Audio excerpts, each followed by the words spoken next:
Hello and welcome to Danny's Angling Blog. Today you join me on the banks of a local pond. A pond that I've probably not fished for about 2 or 3 years probably. A pond I enjoy fishing. It's got a good variety of fish, some lovely silvers, well when I last fished it did. And it's also got some of these lovely gold wild carp in it, which they're a joy to catch. It's a Sunday morning, it's overcast, it was boiling hot yesterday and the weather broke yesterday, we had thunderstorms.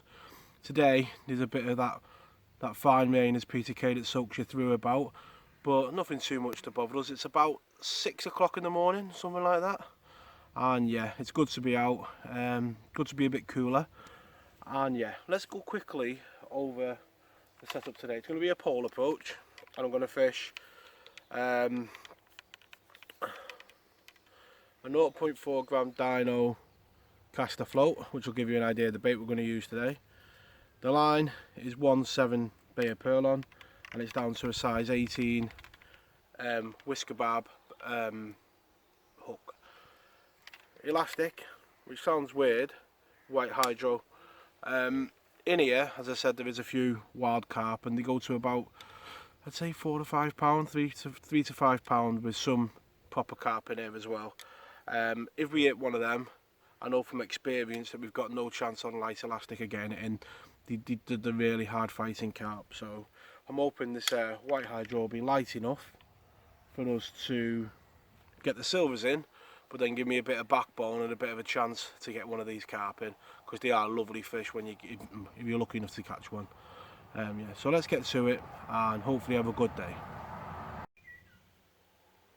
Right, so the most important thing I feel with silver fishing is you've got to refine your tactics.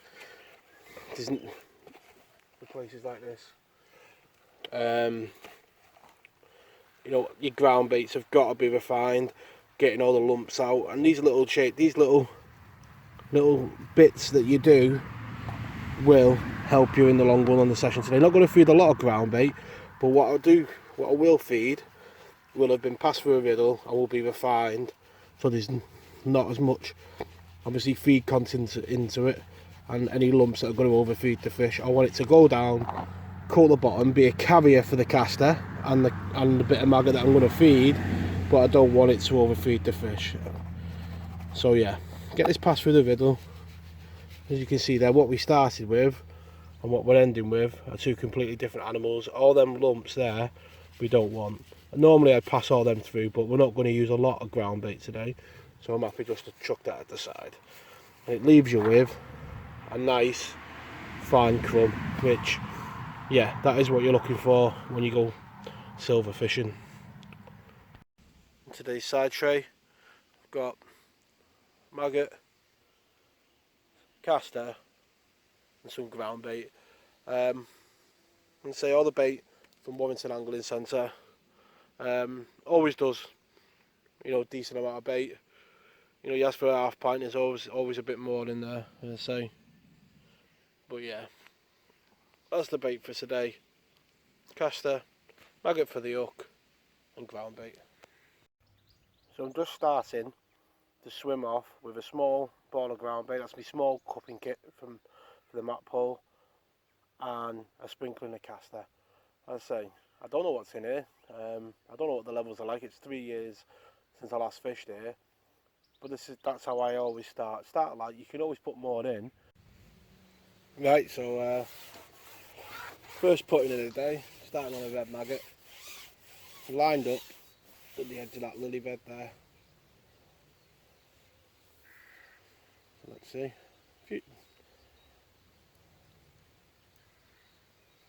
I've strung out shotting pattern, so because I want the bait to fall slowly, so you can get fish at all depths. There's a little indication straight away.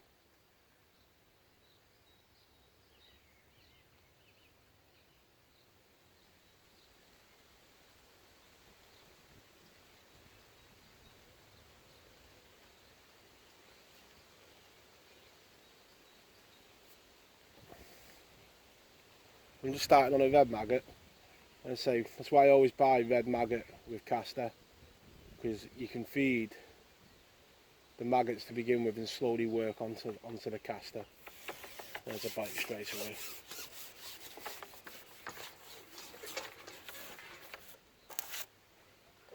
So because that float takes a while to drop, well, there we go, first fish of the day.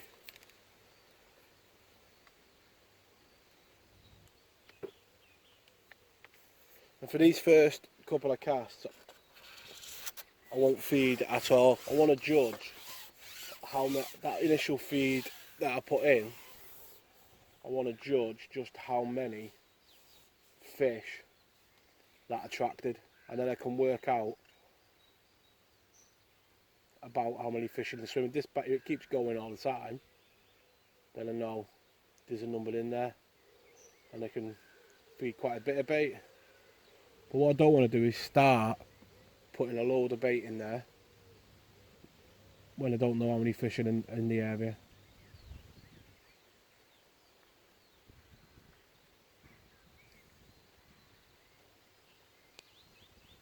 An indication again, so the fish are coming into it on the drop.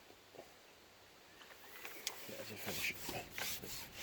And them early fish there tells me there's a number of fish in the swim. Sorry, on the camera. Number of fish in the swim, and I think this is a billy. And yeah, and there we go. A nice billy. Put in again with no bait, and then I think if it goes again, I'll think about putting maybe a few casters in.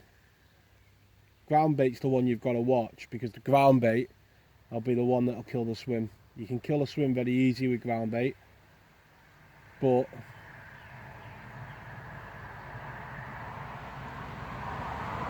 much easier than maggot and caster. But it does seem like a number of fish have moved over that little bit of ground bait straight away, and these fish I think are up in the water, so feeding is going to have to be very careful or I'll bring them up. Let's see, that's what this session's all about. Little fish from a pond like that. It's actually some of, beside the rivers, some of my favourite fishing, to be honest with you. So just pop the carp pot on. I'm literally going to feed a little tiny bit of caster, because the plan is, I know this, well, there was better roach in here. The plan is to move slowly away from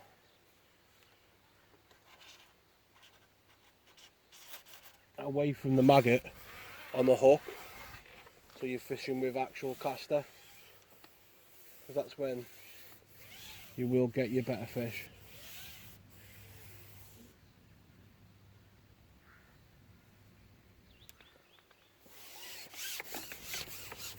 Not 100% sure, I'm not wrapped around the tip of my pole, so the last thing I do is hit one of these carp. Although at 8 o'clock I think it's about 7 o'clock in the morning, it is lovely to be out on the bank. So the rain's a pain, but living in England kind of goes with the territory. So just fed them casters, go back over the top, and again, nothing's really happening when it gets to the, it is noticeable that nothing's really happening when it gets to the bottom. There we go, missed a bite. It was a confident bite that was as well. So lay the rig over again.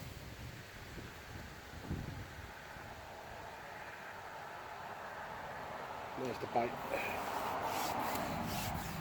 So yeah, I'm going to keep going at it, just feeding it lightly, and we'll see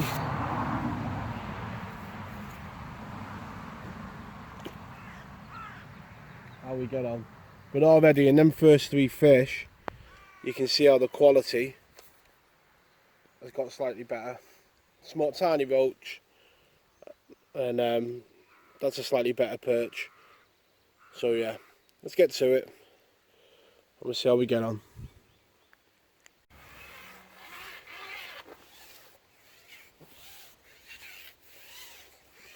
So already, the fish, once you start feeding, you can see the change in the swim. It's amazing how putting no bait in gets you bites, but you start feeding, the fish certainly change, and there's a lot more fish coming a bit further down now.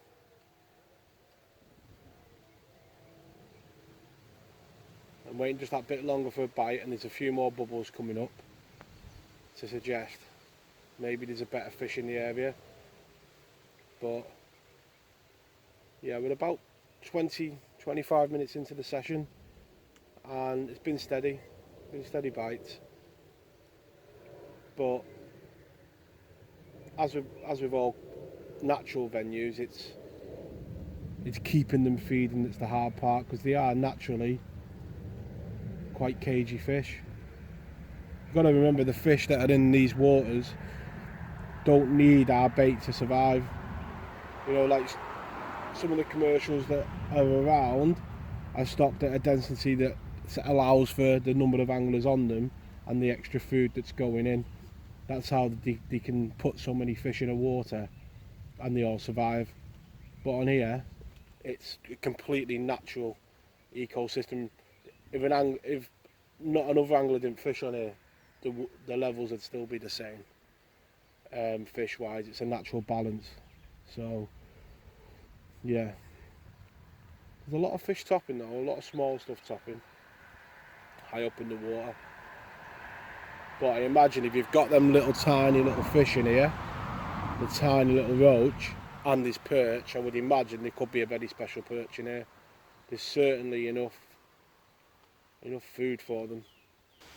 And you see there, the bubbles coming up over the swim that I was talking about earlier. They're not, they come up in patches while I'm fishing out there, but you can see there, none of the cameras picking it up. There you go, right in the middle there.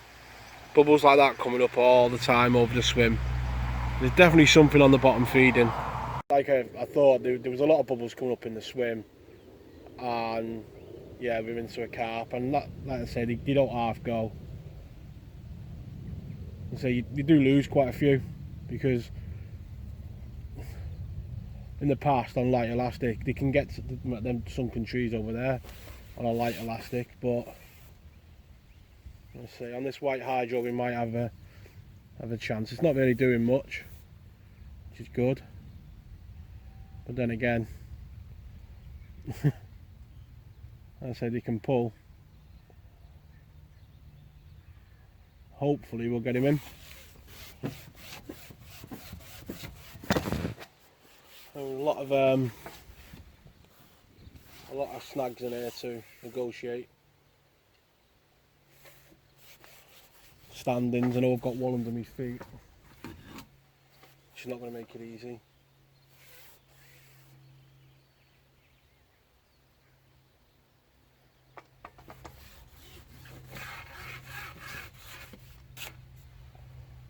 Down to a top kit, make it a bit easier.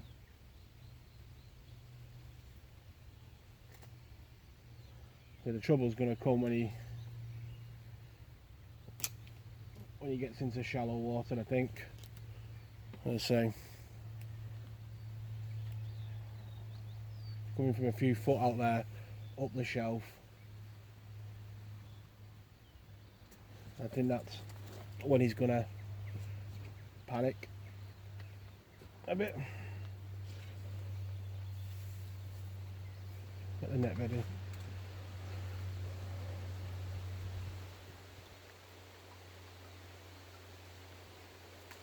And the key is here is just to take your time. There's no rush in a race. The key is to do your best to try and get it in.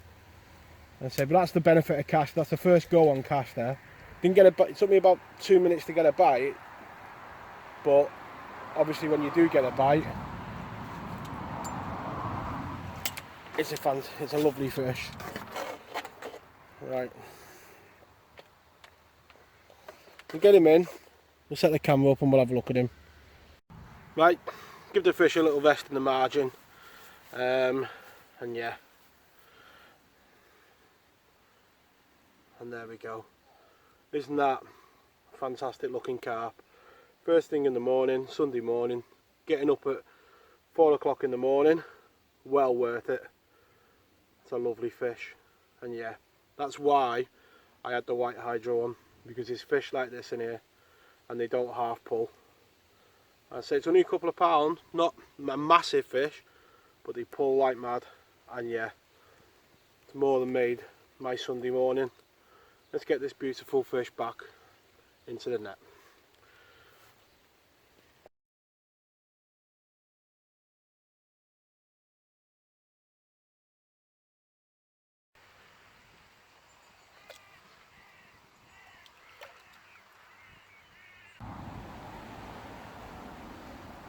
So we're about an hour in, just put that carp back, and I'm just going to spend a bit of time on caster.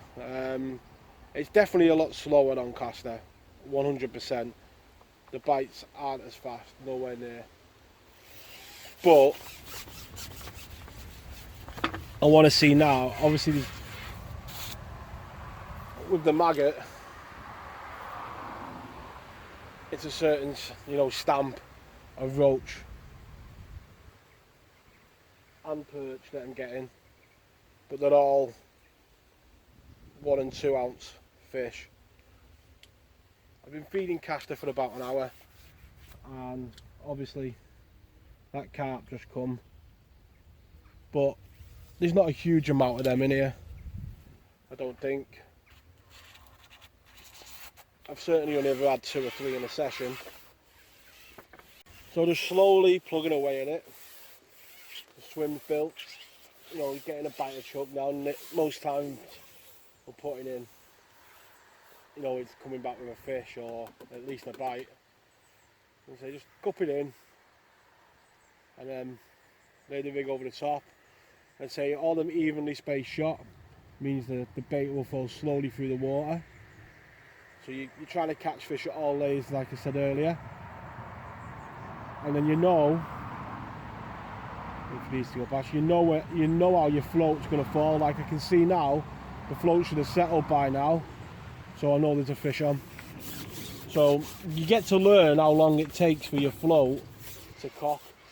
So if it goes to full from there all the way to the bottom, you get to learn how long it takes and how it settles. And if it doesn't do it,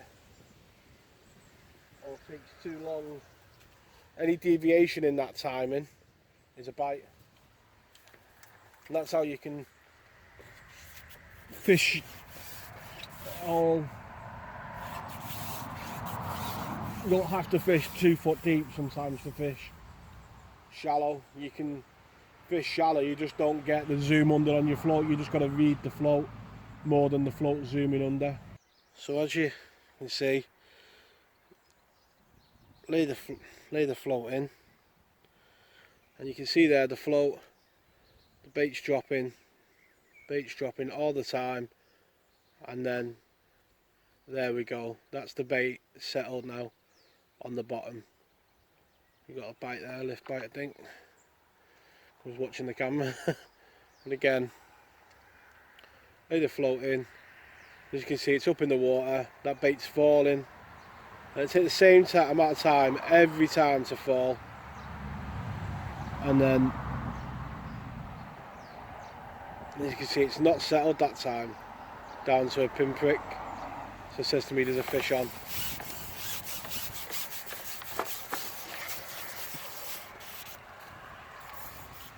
That's how you get the best out of both situations. You can fish on the drop, because then you see the indication if the float doesn't settle, but when it does settle, you end up with a really sensitive presentation on the float. Like you see there, settling, still falling.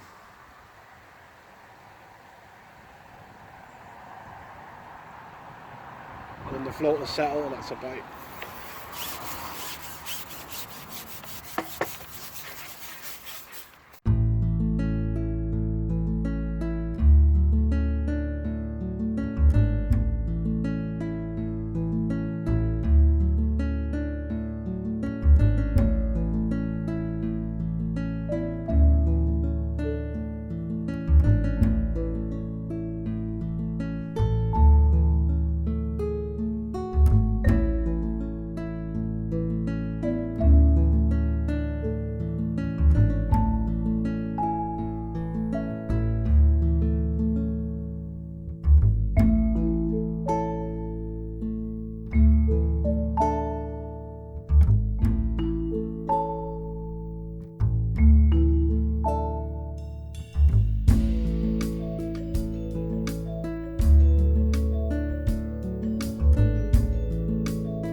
So just a little on ponds really, and pond fishing. I was growing up as a kid with the canals and ponds for me, with a little small road, and that's where I grew up and learnt to fish with my dad. It's a shame that you don't see as many people on them anymore, and that's not just kids, that's people in general. You know, people don't fish the canal, bailiff the canal. You don't see a lot of people fishing the canal.